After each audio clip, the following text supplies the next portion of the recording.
We're going to go through the 5 worst leg exercises that you're probably doing or your favorite influencer might be doing. I'm going to tell you why they're crap, and then I'm going to show you what to do instead.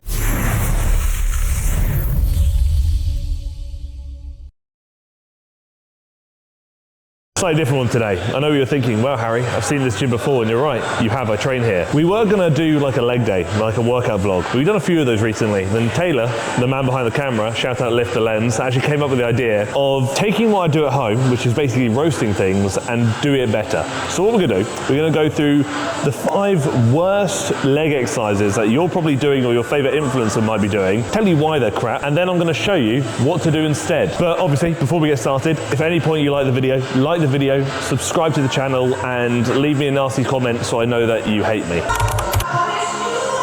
This is So oftentimes on the line, you'll see people, mainly influencers, doing goblet squats. And many of you may like a goblet squat, but I'm going to tell you why it's our first pretty rubbish movie on the day. Firstly, although range of motion when doing a goblet squat can be pretty fantastic, nice low, good knee flexion, lengthening the quads, we like that. So a couple of reasons as to why the goblet squat may not be your best bet when looking at building the quads is firstly, not only is the movement anterior loaded, which means the weight is in front of you, it's also going to be quite limited regarding how heavy you can go. So the first point being the anterior loaded movement is when I'm doing a goblet squat, I'm essentially doing this to primarily target my quads. My quads aren't going to fail first. What's probably going to fail first is going to be my shoulders, arms, or maybe even core, due to the fact that the weight is in front of me. In addition to that, if I compare how much I can goblet squat versus how much I can back squat, there's a massive discrepancy. Rather than doing a goblet squat where we know the quads are not going to fail when we want them to, why not just do a back squat instead? Although you can do something like a front squat, still not a massive fan, again, due to the fact that it's anterior loaded. What we'd rather do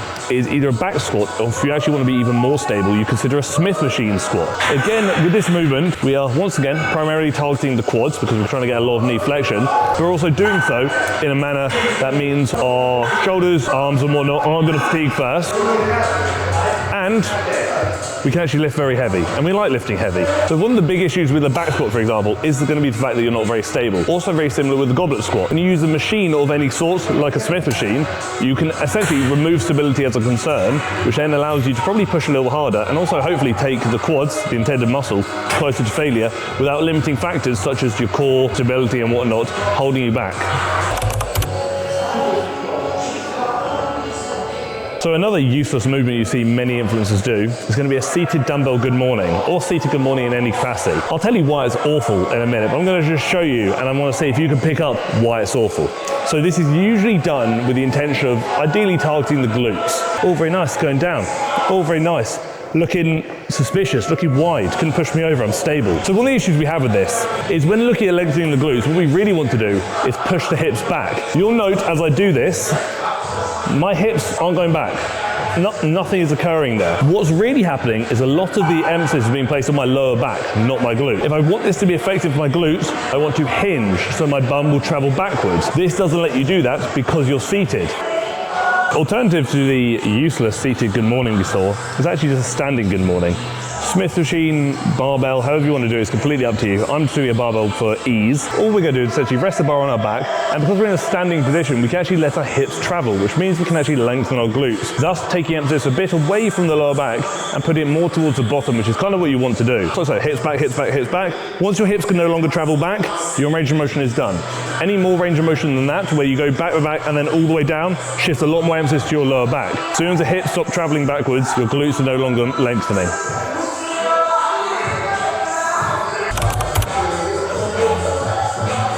It's stupid. I actually spoke about this movement in my recent TikTok video where I think it was Dr. Glutes, whatever his name is, was doing it and saying, oh, it's such a good movement to get a BBL. Firstly, best thing for a BBL is probably a BBL. I'm not saying you should, but I just want to be blunt there. But also, it's a really crap movement, to be honest. When you're going heavy enough, obviously depending on your body weight and whatnot, as you come back and start trying to lengthen the muscles, you're going to be pulled very far back into the machine. That's not very good. You do not want stability to hold you back from actually being able to take the movement close to failure. In addition to that, one of the hindrances people come into is the fact when you're kind of training, we kind of want to go in a similar motion to gravity. Gravity's going up and down, but the weight here is going forward and back. Make it make sense. I'd get the rope pull through and I'd throw it in the bin. I would never touch it with a barge pole. And what I'd probably do instead is you actually have a couple of options. It depends on why you'll do it. Your first option would be something like an RDL, so another hip hinge pattern, which again mimics this motion, but obviously this time you're going against gravity up and down with the bar going boom, boom, boom, boom, boom. Very nice. What we would like to do for an alternative, for a bit of spice, is a hip thrust. One thing you see people do when they come to the top of the movement is they really drive their glutes through aggressively. So if we're going to assume they're trying to adopt somewhat of a thrust pattern at the top, why not replace it with a good thrust pattern being a hip thrust? And this very much targets the glutes in their shorter position. Ideally, one of the things we want to look for is keeping our shins as vertical as possible. When the foot pad is a bit angled, that's less possible, so don't deep it too much. But what we're going to try and do is really exaggerate the lockout, so the top portion of the motion. Don't need to go all the way down. You don't need to go down here to the point where I'm resting my bum on the floor. Not worth it. Think about driving the glutes to the ceiling without letting the knees go too far forward or back, because that's when other muscles don't get utilized. I look like a small selection of Gymshark athletes when they do their booty workouts online. So another movement we commonly see is a really high wide stance leg press.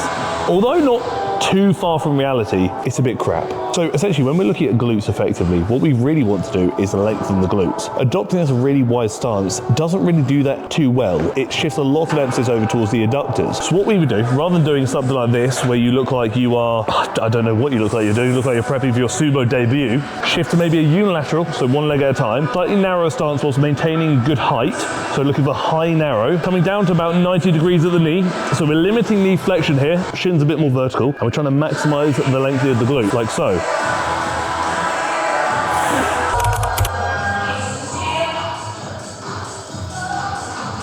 So another movement you commonly see online, especially the old Instagram, is a sumo dumbbell squat, as you're seeing now. A couple of things. Firstly, this is not heavy, and my grip is already struggling, which immediately highlights how much of a crap movement it really is. Secondly, what are you trying to achieve here? This wider stance doesn't suddenly make it drastically better for the glutes.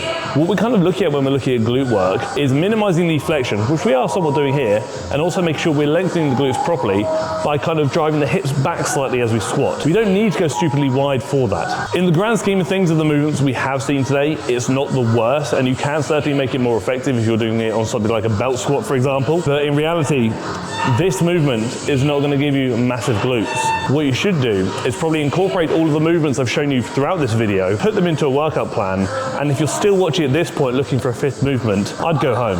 Throughout this video, I presented you with a few movements that I deem to be a little bit crap, in my opinion, when it comes to lower body development. I've also presented you with 4 what I believe to be good alternatives. Back squat, Smith machine barbell, you've got the good morning, you've got the hip thrust, and you've also got the unilateral leg press.